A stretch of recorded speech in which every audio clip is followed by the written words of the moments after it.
Before we begin, and say the Pledge of Allegiance as is our custom, I would like to take a moment of silence for the deputy that was killed in Sedgwick County. Sheriff Herman Jones, if you could come forward and just offer just a few words regarding the deputy. Commissioner Cook, thank you. I appreciate that. As we know, probably from the stories that Deputy Kuntz from Sedgwick County was a deputy here in Shawnee County. So it really reaches out across the state, but definitely reaches between two different communities that he served. So we mourn and we appreciate the opportunity to take this moment of silence. Thank you. If we could just take a moment of silence.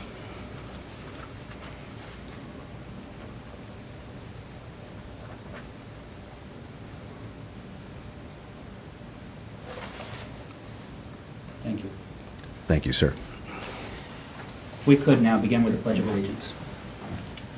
I pledge allegiance to the flag of the United States of America and to the republic for which it stands, one nation, under God, indivisible, with liberty and justice for all.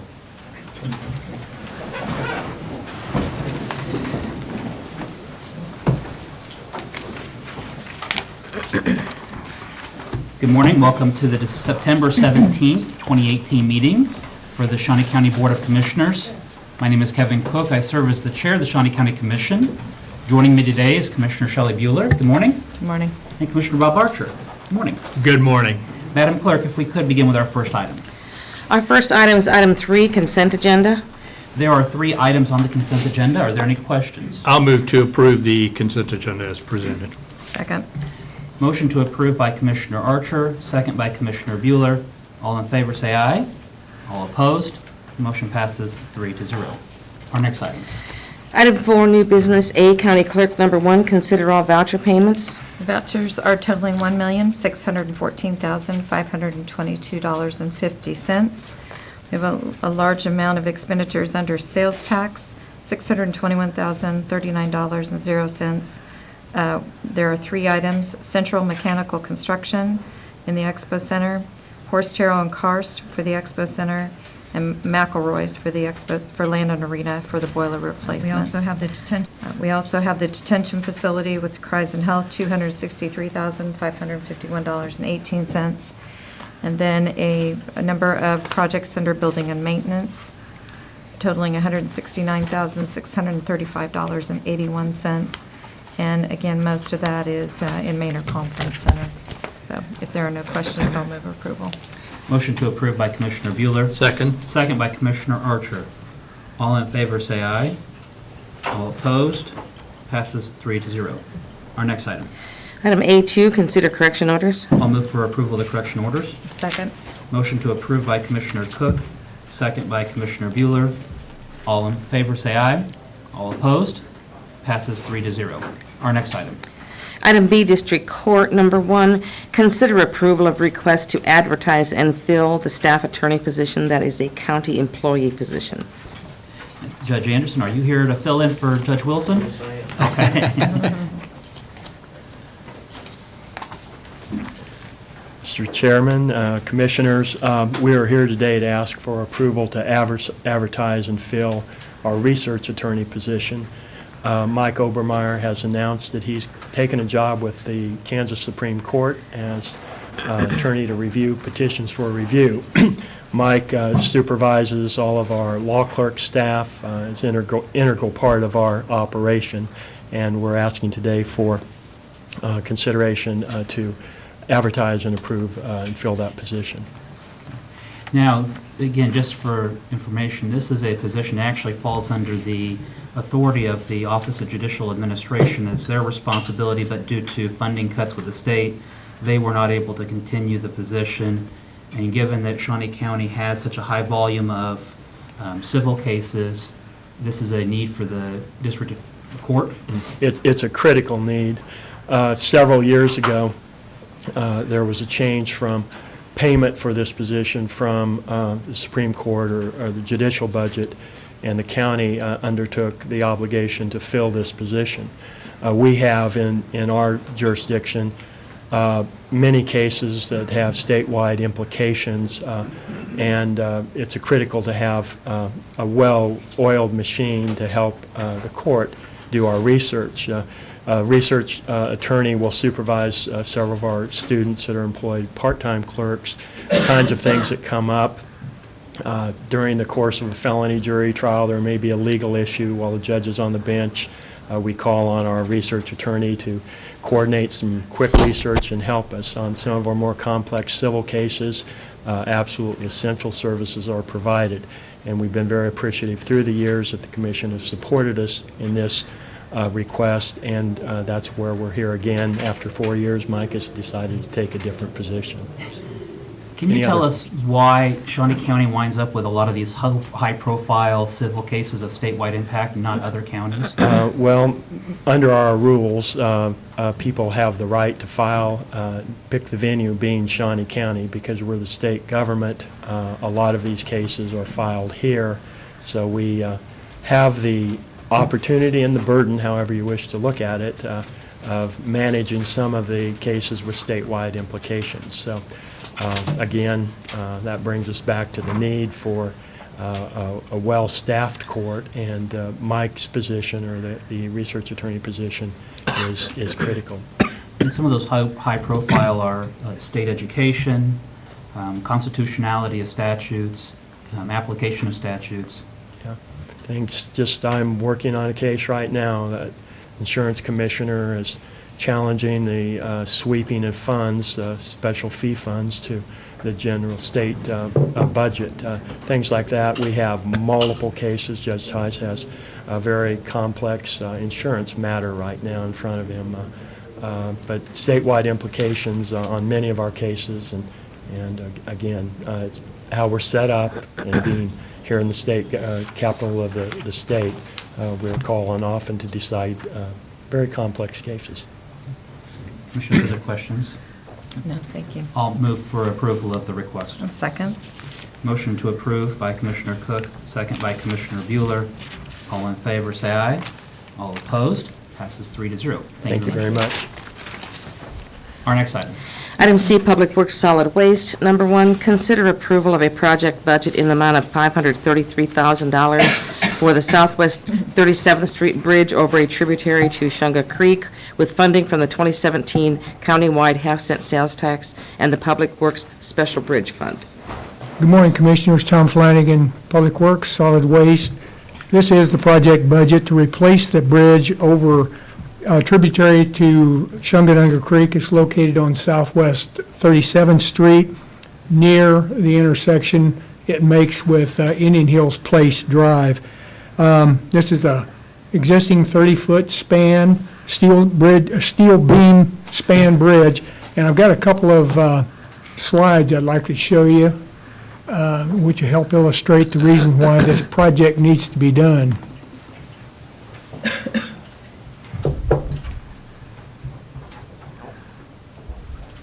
It's thinking.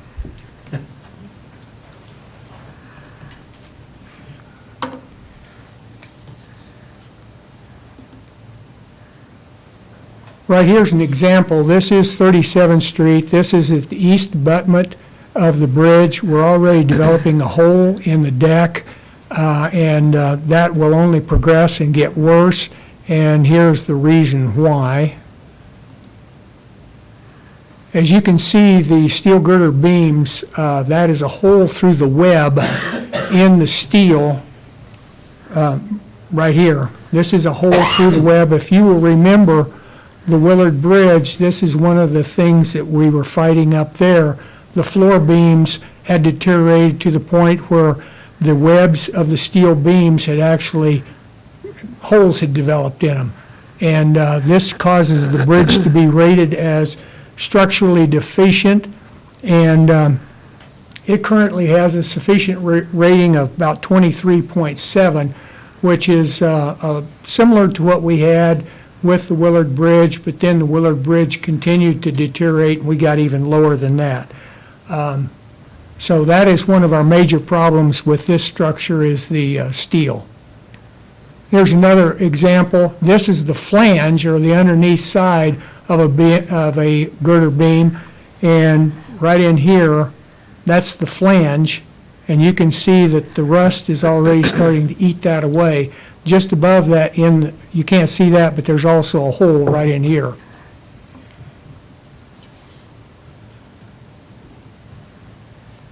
Now, these are the supports on the abutment, and you can also see where holes are developing here, here, and again, there's holes up in here on the steel girder beams.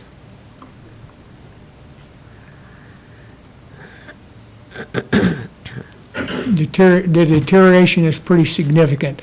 We feel like that this is the reason why that the bridge needs to be fixed as soon as possible. And what we're going to do, we're going to replace this structure with a 3-cell reinforced concrete rigid frame structure. So we won't have this deterioration problem in the future. All of the reinforcing steel in that will be epoxy coated, the green steel, so it'll last many, many, many years. So that's where we're at this point in time. Our schedule for this is we're going to complete the design, move the utilities. We need to buy 2 right-of-way parcels.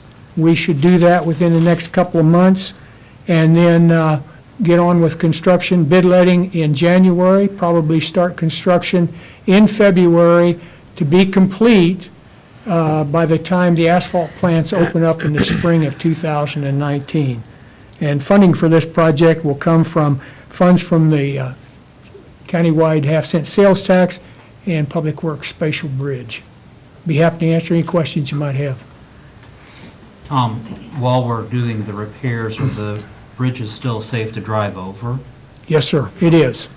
All right. And we're watching it all the time. Any other questions for Tom? Commissioner Archer? I'll move for approval and note that this is specifically the type of project that the voters voted for when they voted to extend the sales tax. Yes, sir. So I'll move to approve. I'll second. Motion made by Commissioner Archer, second by Commissioner Bueller. All in favor, say aye. All opposed? Passes 3-0. Thank you. Thank you, Tom. Our next item. Item D, Parks and Recreation. Number 1, consider approval of request for a project budget totaling $1,375,028.37, of which $1,360,949.30 utilizes excess funding, $412 utilizes earned income fund, and $13,667.07 utilizes operating budget as follows. A, Gage Park relamp project, including the horseshoe courts, at an estimated cost of $64,323.50, utilizing excess funding. B, Family Park for installation of 3 fountains in the pond at an estimated cost of $13,278.76, utilizing $12,866.76 from the operating budget and $412 from the earned income fund. C, addition of aeration to the Doran Rock Garden Pond at an estimated cost of $3,128.11, utilizing $2,327.80 in excess funding and $800.31 from the operating budget. D, issuing a request for price proposals for an elevator at Shawnee North Community Center, price to be determined using excess funding. E, various projects, equipment for parks and playgrounds within quadrants 1, 2, 3, and 4, at an estimated cost of $1,294,298, utilizing excess funding. And a suggestion that they all have to use rounded figures from now on. I'm sorry, that was necessary. Good morning, Commissioners. John Knight, Parks and Recreation. Apparently, I'm going to have to offer some type of bribe to Cindy Beck for reading all of that this morning, so thank you, Cindy. Commissioners, I prepared a small little presentation here for you to kind of go back, just to recap a little bit of the history of how we got to some of these requests we got for you today. Back in February, the the Board of County Commissioners asked me to take back to the advisory board, have them weigh in on some of the projects that we had identified that we needed to be accomplished. At the end of February, the advisory board did that. Their main recommendation was that that we do the safety items first, and that's what you'll see here with some of the water quality issues, some of the lighting issues that we have on there. Then in late spring, either late April or early May, we approached the county commission, and you guys were generous enough, and I helped understood our need for this, and you allotted and appropriated about exactly $3 million to begin to address some of these items. Today's request, like Ms. Beck just mentioned, it's a 5-part request. The first part of that is $64,323, or I'm just going to round it up, just under $65,000. For these are replacing lights within our park. It's getting darker earlier in the evening. The weather's still nice enough for people to be out there. We're also replacing inefficient old lights with the newer ones that'll cost us a lot less going forward. We did this at the Hillcrest community park here not too long ago, and we're real happy with the sense of security and the reduction in bills.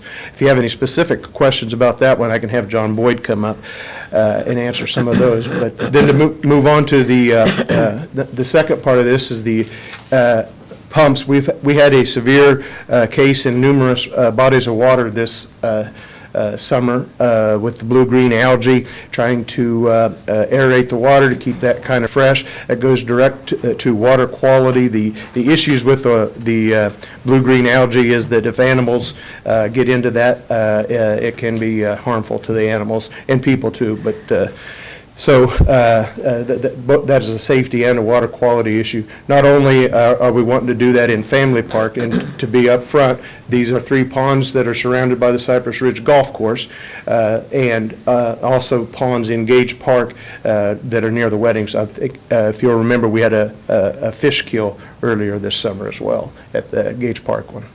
The fourth request is when we began looking into the elevator at Shawnee North for ADA compliance, we had estimated around $250,000 for that.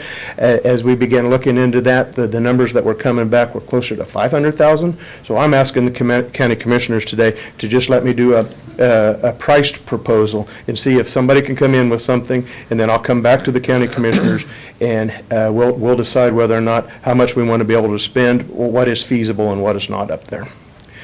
The big request is neighborhood park improvements.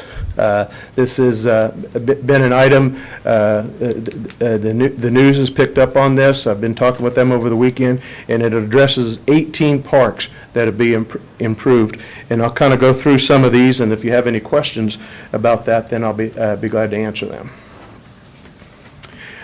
Before I get started, I do want to remind you of a couple of slides that I've used in the past, but 94% of the people in Topeka and Shawnee County visit a Parks and Recreation site within a year. That's a pretty high number. The impact on the community, 60% of the residents have used Shawnee County Parks and Rec for their indoor and outdoor recreation needs. You'll see some of the other ones. We're ahead of the zoo, we're ahead of schools, we're ahead of other youth sports associations, YMCAs, and all of those others. We came in number 1. Another high impact on the community is the need for large parks. But what was really good about this list is, if you'll see, this request addresses some hiking and biking trails, picnic areas and shelters, natural areas and wildlife habitats, and small neighborhood parks. And then also, so 2 through 5 and 6, 2 through 5 and 7 on the top list there, we're addressing with all of these.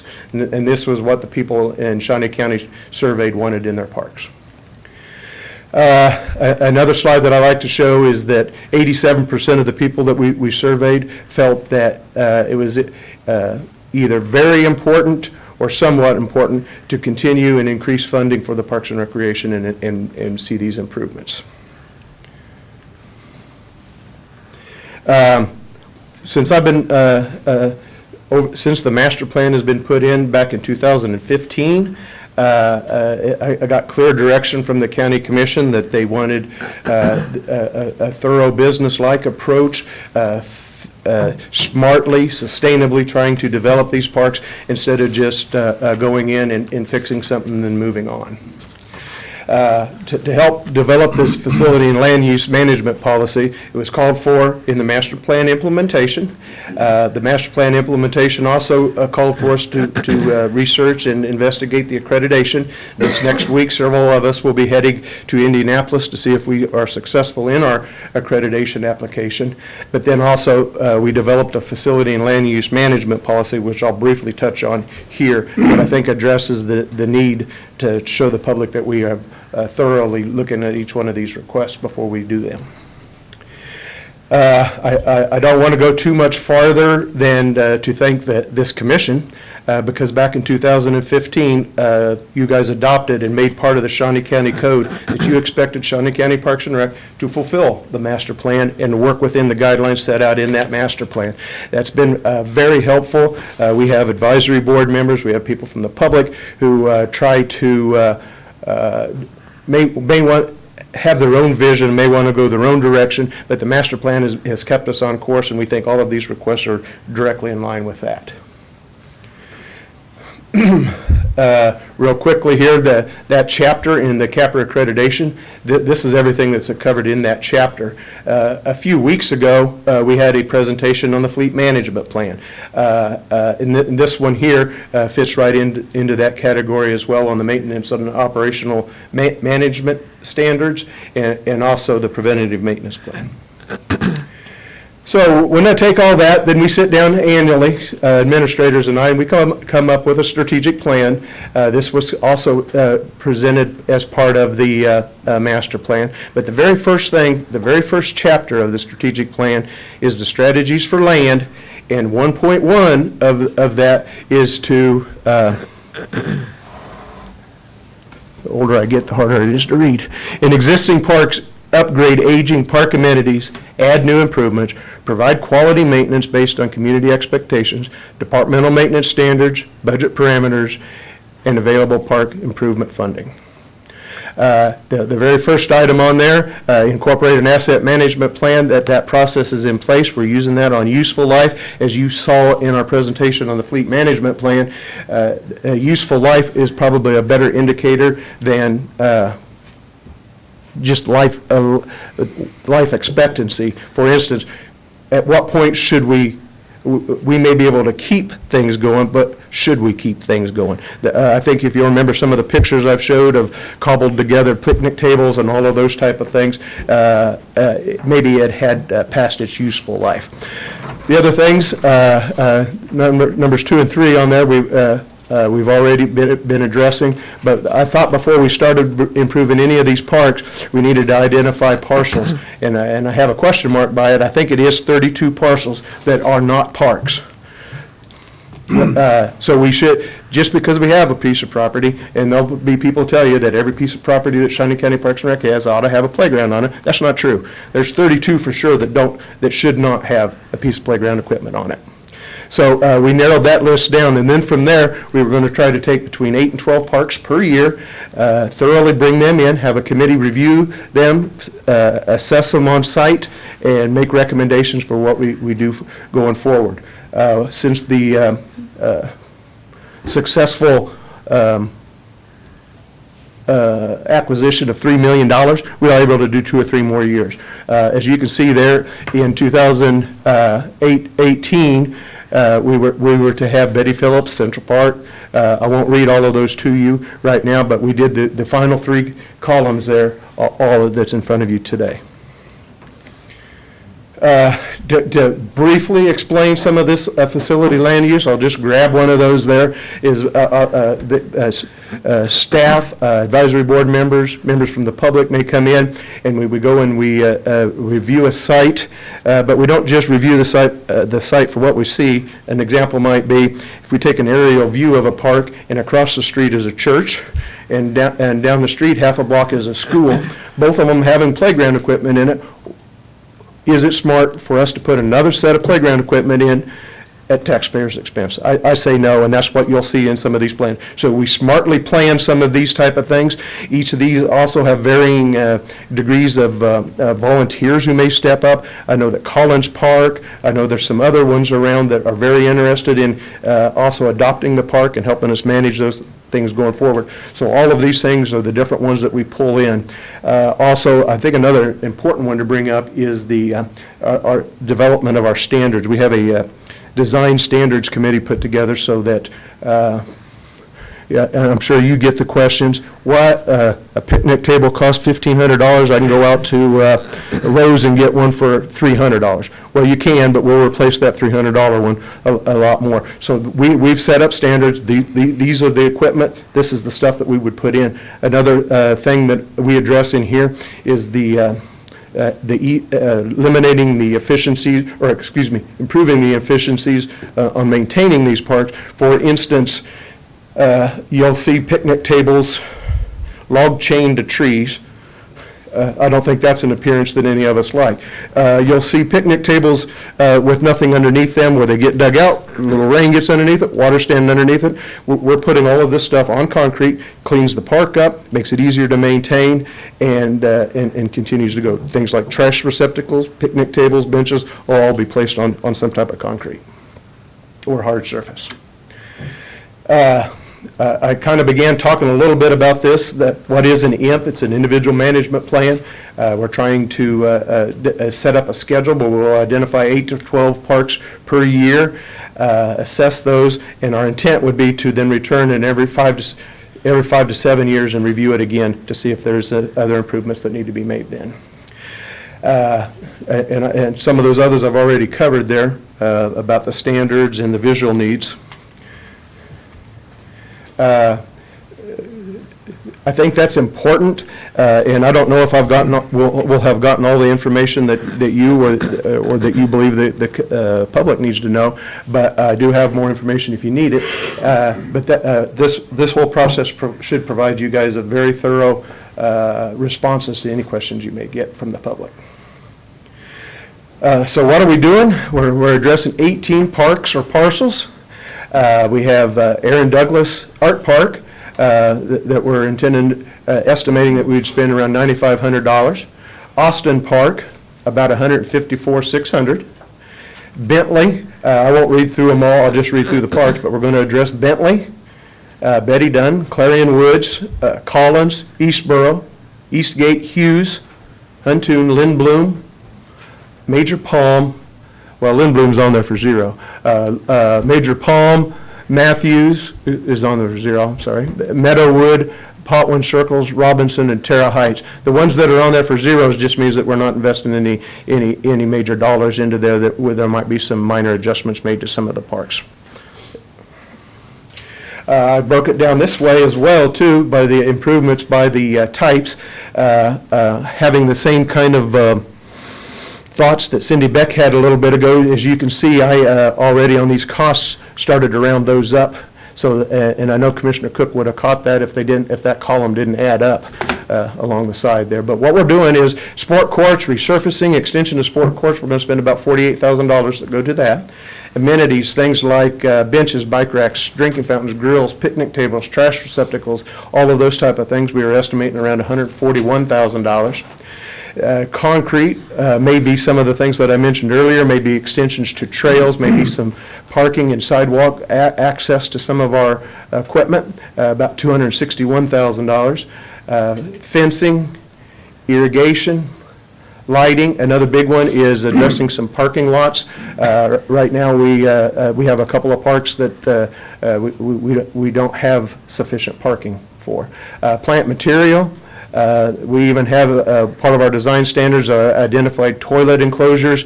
I don't know about you, but I don't like to see the great big strap around a oak tree holding up a porta potty, winched up so tight that nobody can mess with it, so it's kind of hourglass shaped.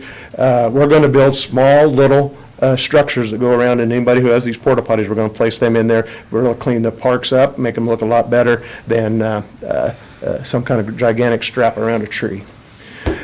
Safety surfacing was a big thing. We have a lot of our parks that have the pea gravel or wood chips underneath them. We want to go to having the rubberized surfacing underneath them and get on a schedule for useful life. If they wear out in 8, 10, 12 years, to begin replacing that as it goes along, but we need to catch up first.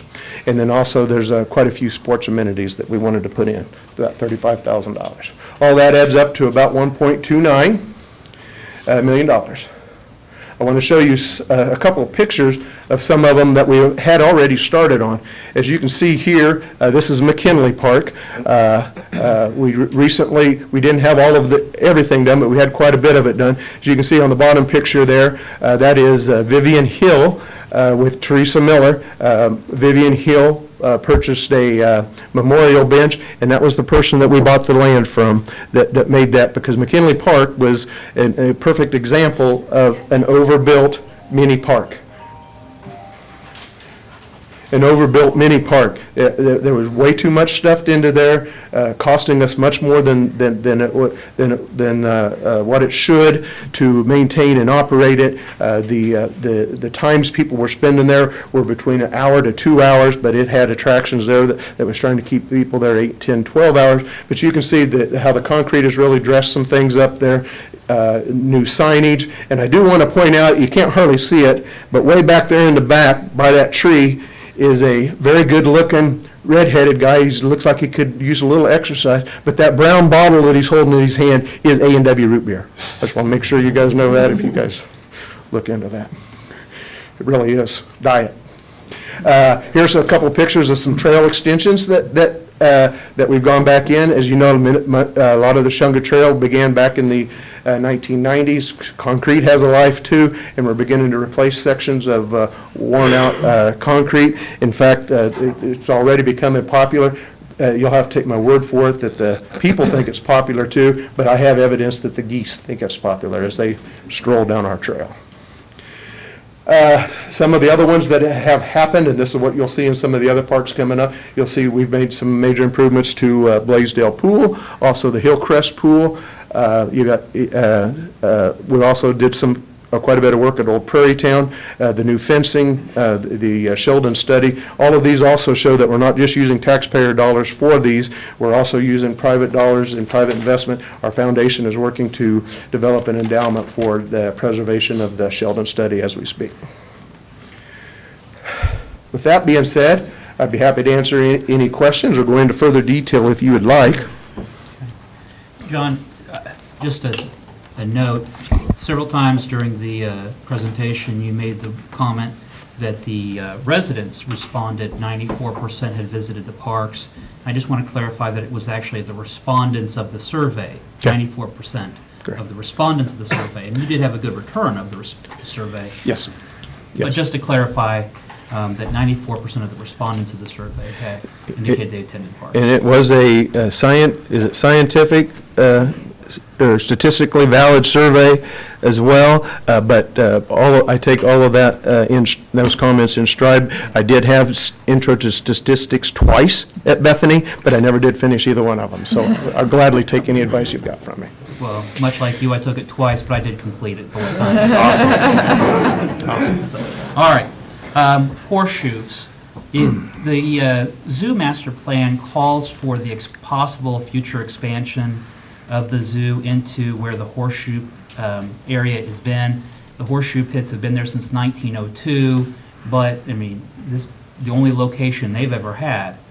And but I do know that the zoo master plan calls for the possible expansion into the horseshoe area. Why would we want to spend $65,000 on lighting that might need to be taken out at some future point? I'll let John help address that, but I don't believe the entire $64,000 is going into the horseshoe pits. And I also believe that any of the equipment that we put there could move with the horseshoe group if they ever move. But I'll let John answer that if I'm incorrect. If I'm wrong. Good morning, Commissioners. John Boyd, Parks and Rec. The horseshoe courts is only actually $3,800 to replace the lamps for the horseshoe courts. I'm taking a little bit on faith that they're going to be there long enough to pay for themselves, and the equipment will be able to be reutilized if the horseshoe courts do go away. Okay. I think that's probably the more important part, is that anything that we invest can be transported to a new home and new location. Absolutely. All right. The second question I had, John, is on the aerators for the ponds. Obviously, this is to combat green algae. In addition to the aerators, doing some just internet research over the weekend, which is always, trustworthy, it looks like some fish, there are certain types of fish that will also eat green algae. Do we have some combination of the aerators and the fish to try and cut down the green algae? Whenever I hear a report that we are under a watch or a warning, I immediately call John Boyd, and his answer almost every time is that Tom Hammer, are visiting and developing a plan with the KDHE. So we've tried some things over at the Central Park Pond, so we're willing to try anything and see if we can find success with it. Okay. All right.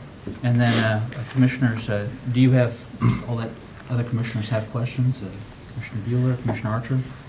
Just, John, on item D, then, are you going to, are we okaying that to go out for an RFP, or are you coming back to us? I'm requesting for you to allow me to go out for our RFPP, a priced proposal, to see if we can get this.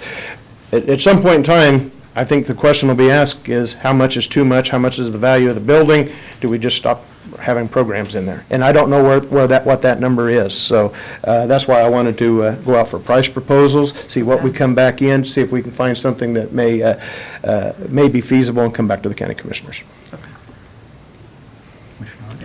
Thank you, Mr. Chair. I would suggest that before we approve this expenditure of over $1.3 million, we see a summary of the impact of each of these parks that we're going to invest in.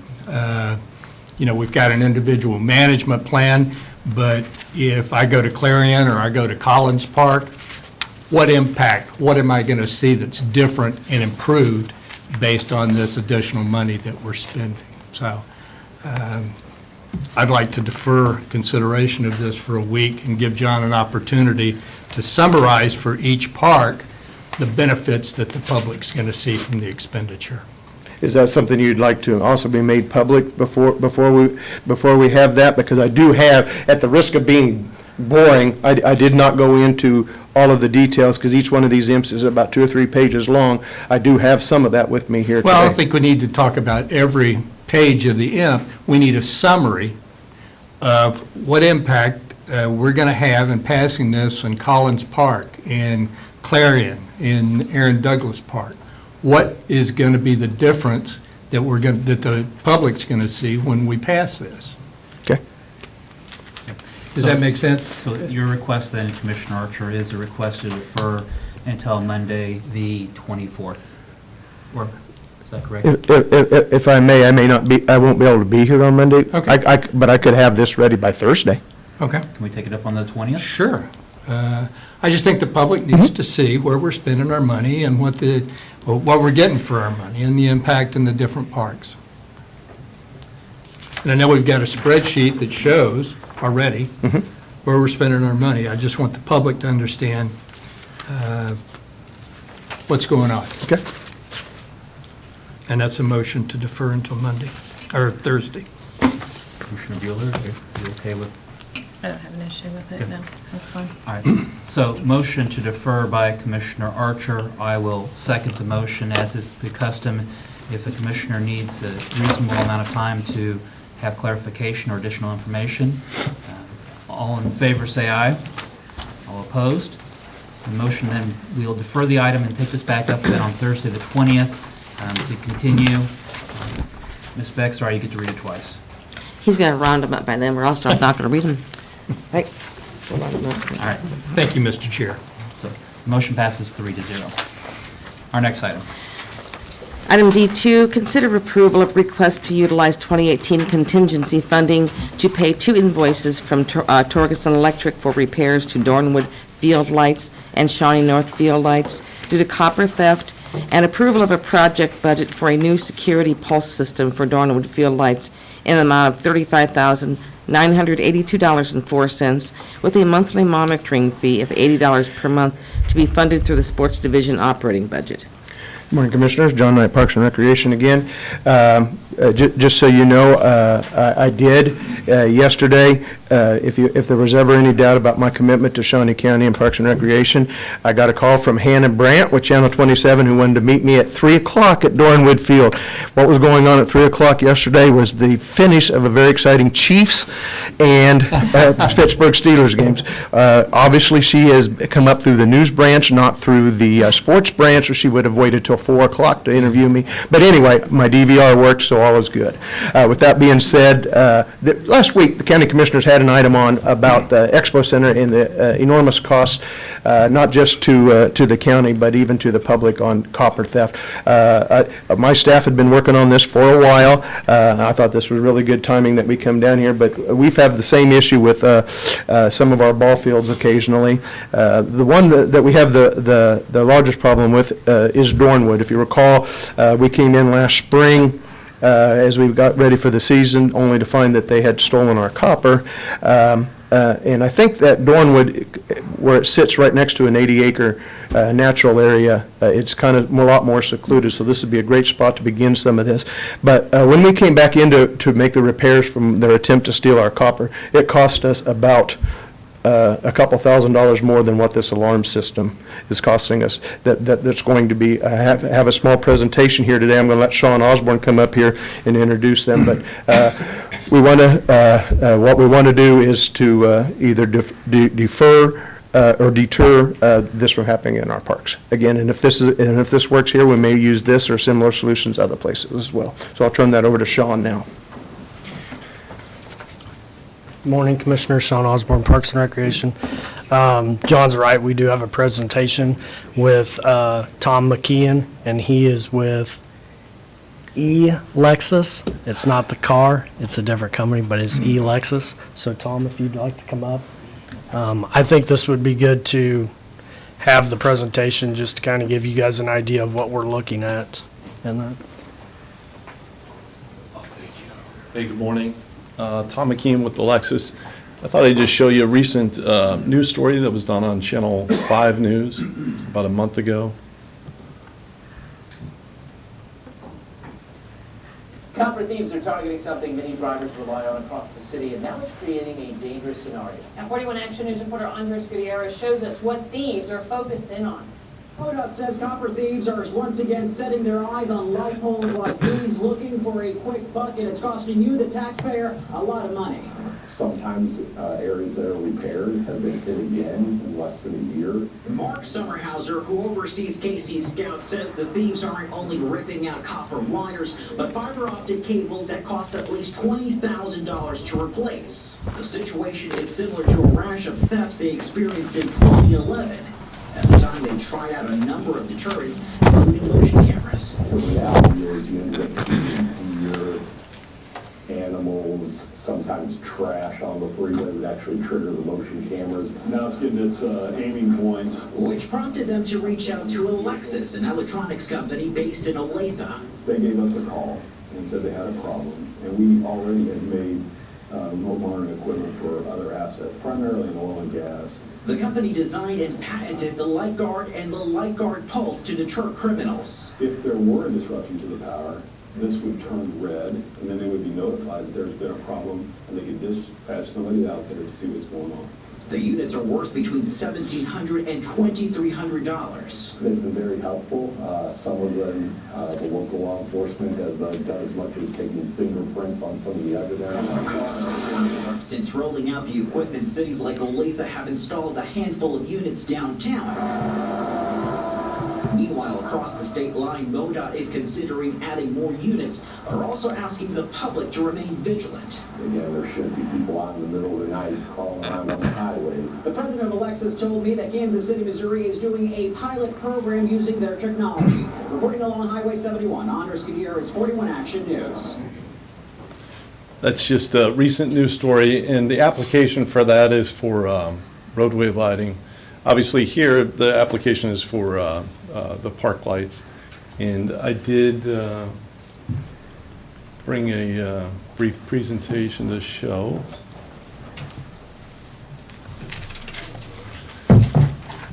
And that's an example of the equipment that we have. As was mentioned in the news story, we're based in Olathe, so not too far away. We've been around for about 25 years, and we monitor a lot of different assets in many different markets. But we have about 60,000 units that are deployed that call into our back-end website. With this technology, you would be able, and you'd be notified immediately if somebody cuts the wire, which is kind of the process to starting the theft. So that comes via email or text message or both. So I'll just kind of skip ahead. There's a case study that we did with KC Scout, which is the joint venture between KDOT and MoDOT that they reference in that story. Copper theft is on the rise in the country. Certainly hit Bruce R. Watkins pretty badly. They hired a contractor. It's going to cost them $600K just to rewire that roadway. And I met with the city of LA about 3 months ago. They're experiencing $1 million in copper theft every month, every single month, $1 million. So our solution is really for a lot of different applications. But the main one for the park out at Dornwood is to protect against theft, okay? So as I mentioned, if somebody does cut that wire and attempt to steal it, text or email alerts would come immediately. We patented this technology, and we just got the patent in December of 2017. It was issued to us, so it's kind of unique in the market.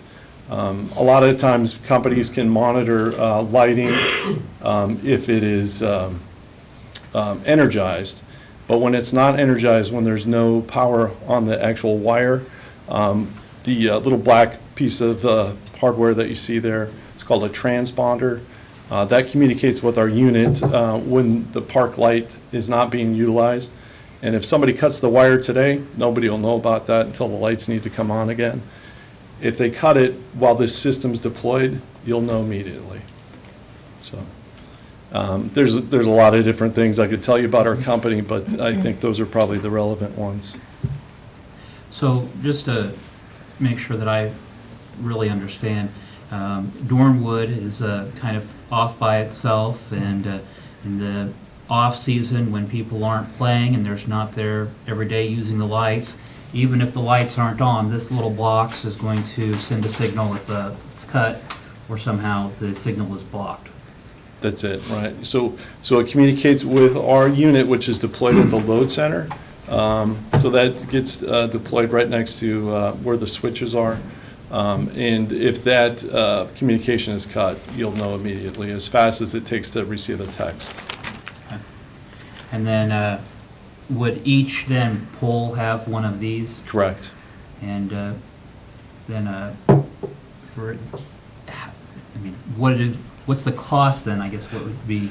Yeah, they referenced the cost a little bit in the news story. The units themselves cost about $2,300. What you're holding, that transponder in your hand, is about $200. Okay. And we have to deploy one on each pole. We're also going to protect the scoreboards out there, the wiring for the scoreboards, and that receives a little bit different equipment, but it's going to be hardware. There's some rewiring that needs to be worked in too. So other entities that have installed the equipment, what did they see as a result? Well, you saw Bruce Summerhays, who's from KC Scout. We work with their technology team mostly. So far, we've prevented 5 thefts so far. So they mentioned in the news story they were utilizing motion sensor cameras. Those were ineffective. They asked us to help them. We did. When they get that text or email alert, they dispatch somebody to the site, police, and they haven't had a reoccurrence of any theft so far. Commissioner Bueller, Commissioner Archer, questions? I gotta tell you, and I'm irritated. This is $36,000 to thwart low-life thieves, and it's money we can't spend on playground equipment. It's money that we can't spend on trails, I'm just irritated, to be honest with you, Mr. Chair. Are there other areas that we've had problems with in our park system? I know they've gone into Ag Hall, and where else have we had problems? Well, I think I saw Chief Cope come in here too, but we've had them stolen from some other fields. Shawnee North, we've had copper stolen from, but it's been several years. We did have a rash a few years ago of the air conditioning HVAC units being taken, but we've secured them up pretty well. Plus, but we usually have a lot of people hanging around those most times. So, Mike, is there some other ones that you can recall? No, I think you pretty much covered them. Okay. We have put alarm systems on our air conditioner systems similar to this that connect right to our alarm company to help on. That's right, I forgot about that. And just this morning on the way into work,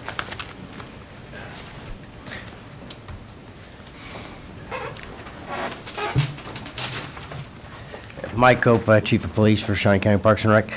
Just as I was saying, on our way into work this morning, a call was being dispatched out for Topeka PD for somebody dragging copper and wheeling copper down in a cart down the trail to somewhere that they had stolen copper from. So it's a rash. Everybody's dealing with it. Everybody's trying to adjust to it. Okay, if I may, Mr. Chair. So if we implement this pulse system and it goes off, what's the response time that you're going to have to address it?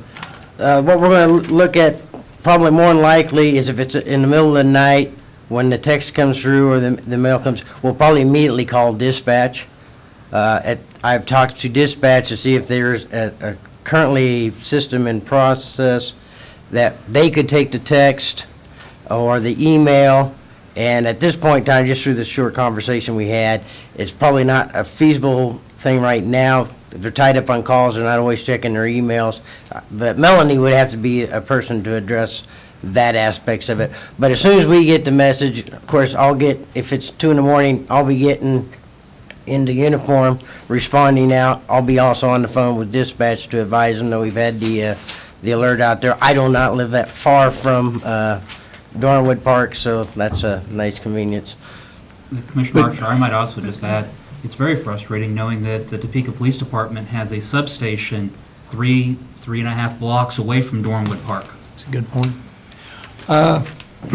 Who's buying the copper? Your salvage yards would be my guess. I mean, that's about the only place I know to get rid of your copper and stuff, so. I know that the law enforcement has some things in process, and to sell stuff like that, you have to put down submit your name and your information and driver's license, but, it really affects a lot of the people that are honest people, the contractors and stuff, they have a surplus of it, and then they have to go in and get rid of it, get some more money back to the company for pieces they can't use, but now they have the same hassle. Are they stealing the copper, et cetera? So, I mean, it affects the citizens and our companies all around. Thank you, Mr. Chair. Thank you. Well, I mean, Commissioner Archer, as you said, it's $36,000. It's not used on playground equipment.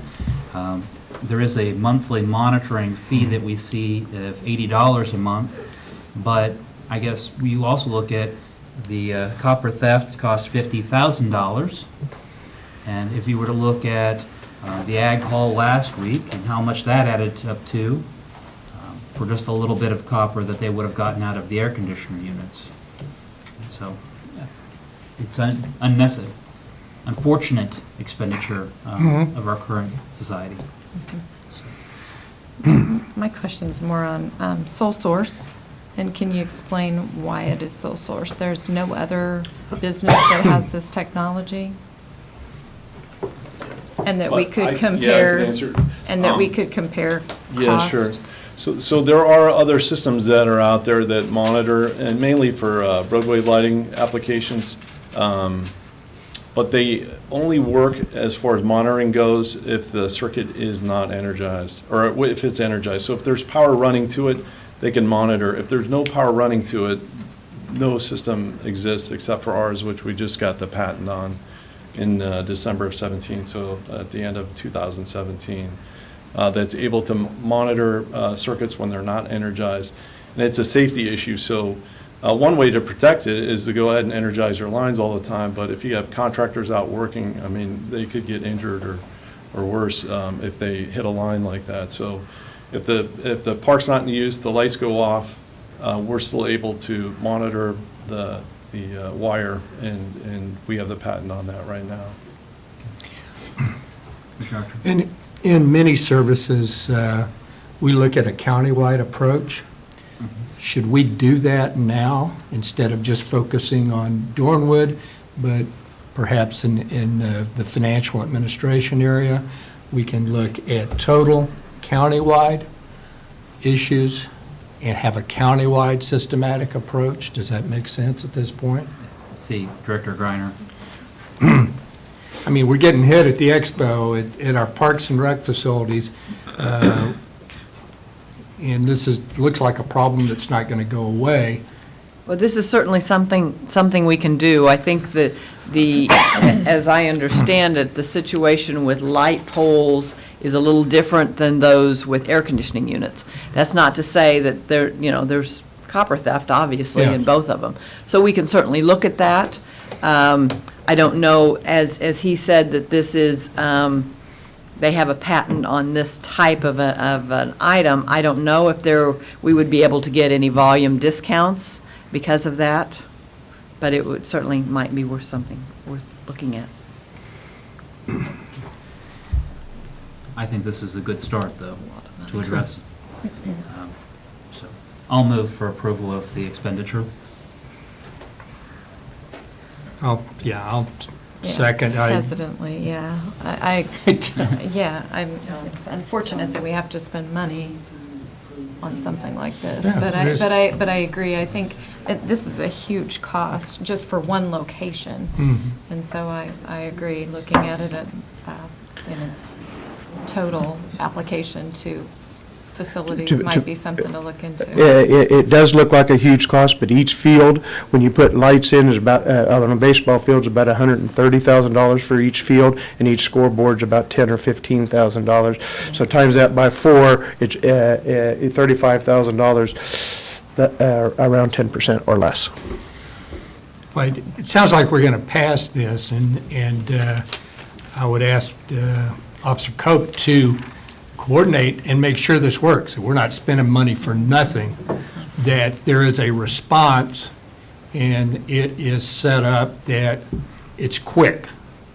Because if it takes, I got to get up and I got to get dressed and everything else, half the copper could be gone by then. So I would suggest strongly that we have an adequate response system to this. Thank you, Mr. Chair. Before you vote, I want to make sure that you also identify using contingency funds for this expense. And then, I had a little voice in my ear. and that would be my motion. Okay, I'll second. And, Mr. Chairman, I might note that it is sole source and authorization. Yes. So Note that as well. sole source contingency funds are used for the expenditure, and that is the motion. My motion made by Commissioner Cook, second by Commissioner Archer. All in favor, say aye. All opposed? Passes 3-0. Thank you very much. I'll let you retrieve these items. Thank you. Thank you. Our next item. Item D3, consider authorization and execution of contract C-284-2018, amendment to contract C-80-2018 with Utility Maintenance Contractors, UMC, for painting of the Shawnee North Pool at a cost of $80,743 with funding from the Capital Maintenance 3R Fund Aquatics. Good morning, Commissioners. John Knight, Parks and Recreation again. Blaisdell was originally, Shawnee North was originally scheduled for this coming fall, but when we drained the pool, we felt, Dave Alaker came to us and felt that this needed to be done sooner rather than later, so we'd like to do that this fall. So we're not scrambling around hoping we have a week of good weather in the spring like we usually do. We're going to do them in the fall from now on, but both Sean Osborne and Dave Alaker can answer any specific questions you may have. Any questions for the item? Move to approve the contract. Second. Motion to approve by Commissioner Archer, second by Commissioner Bueller. All in favor, say aye. All opposed? The motion passes 3-0. Mr. Alaker, before we move on to the next item, did anyone claim the wedding band yet? They have not. Okay, there's still an opportunity if you lost your wedding band.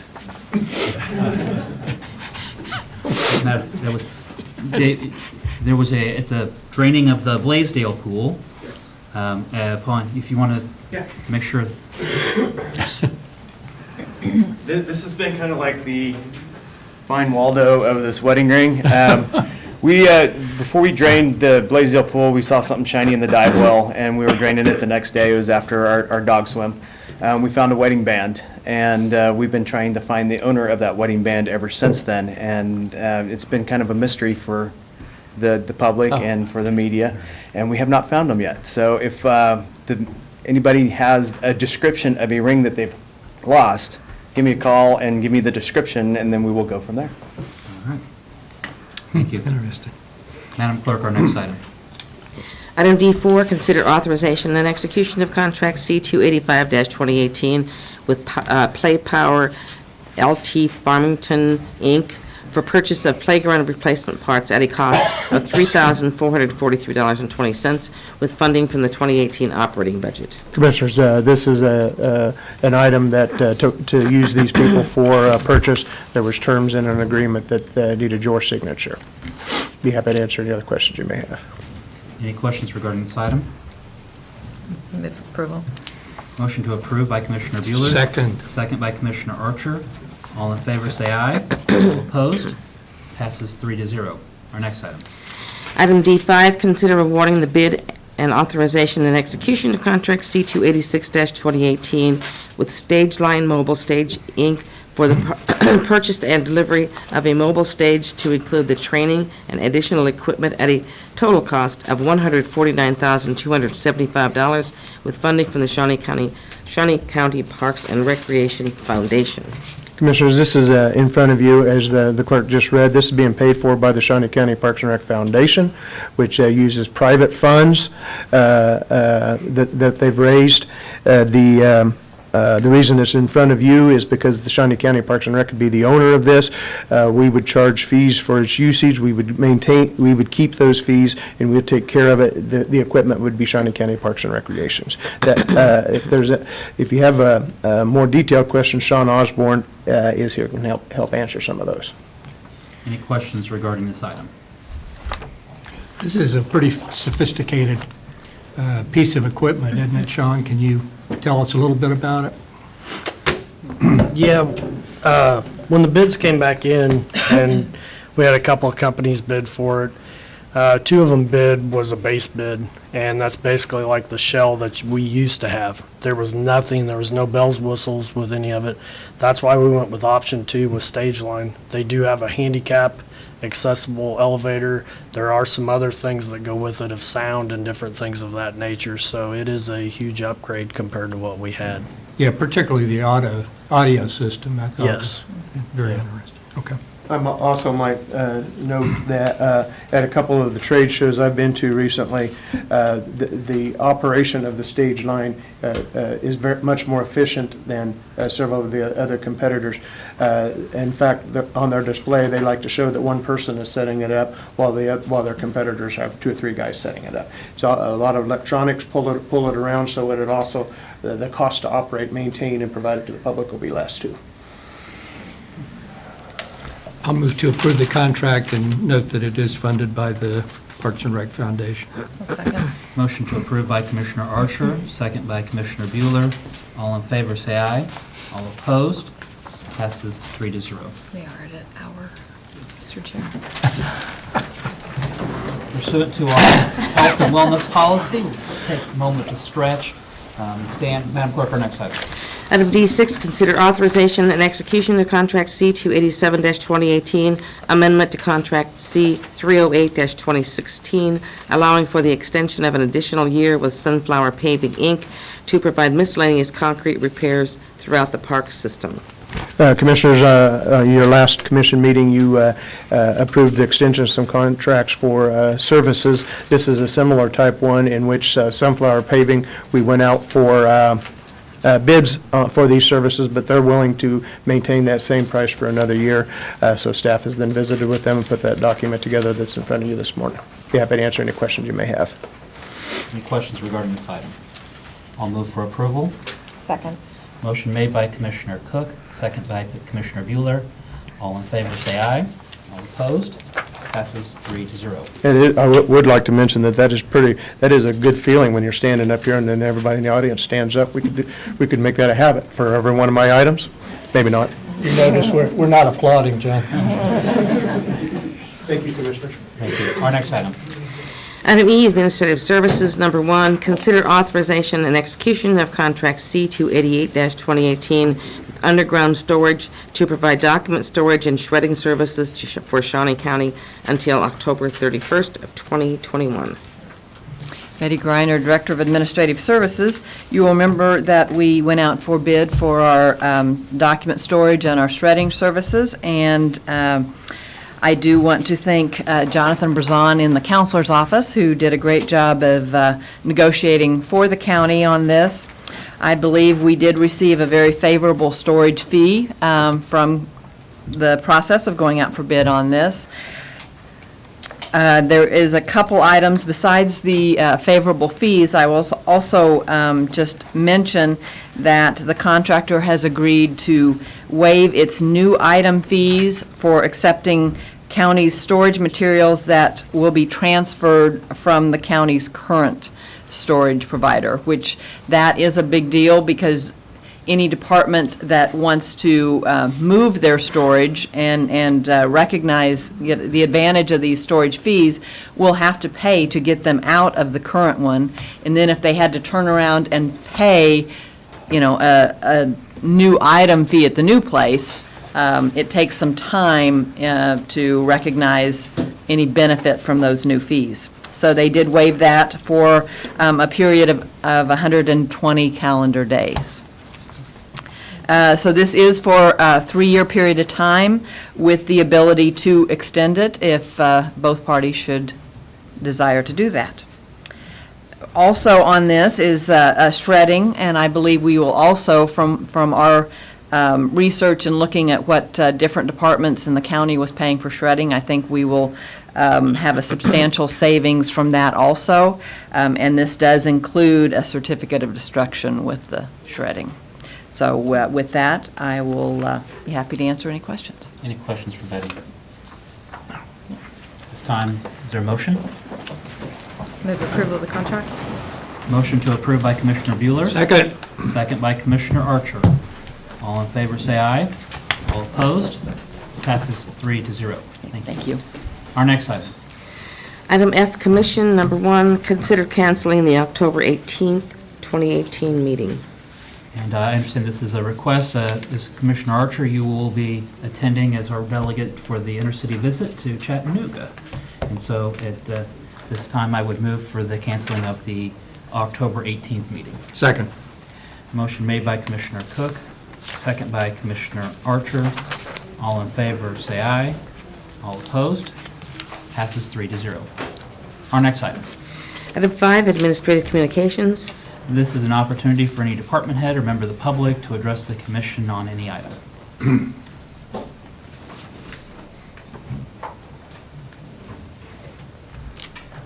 Commissioner Archer, anything?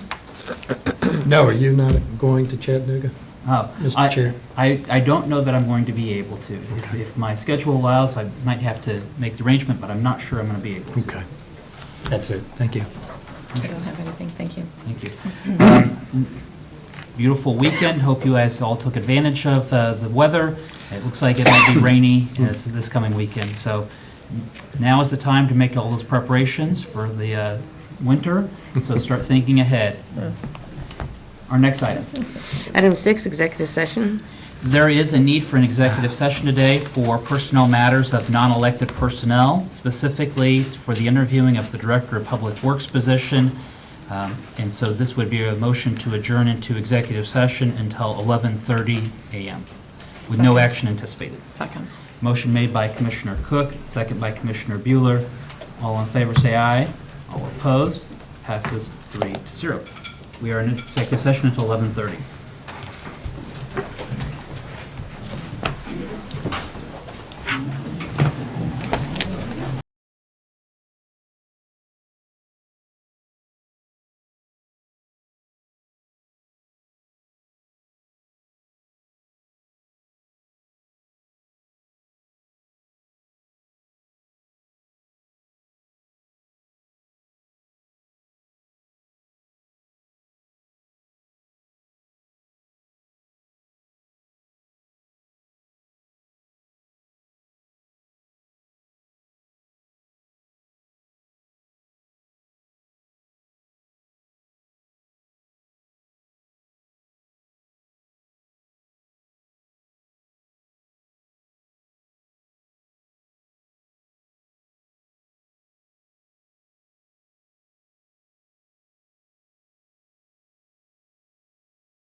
2 minutes, Chris. Okay, 1 minute, Chris. 1 minute and counting.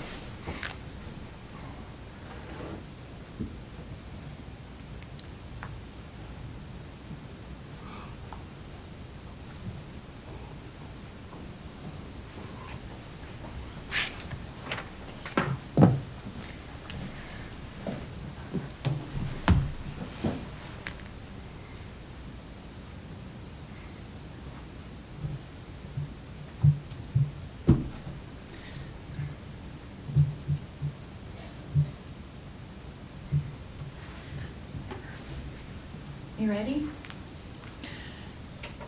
We are back from executive session. No action taken. We are adjourned. Thank you.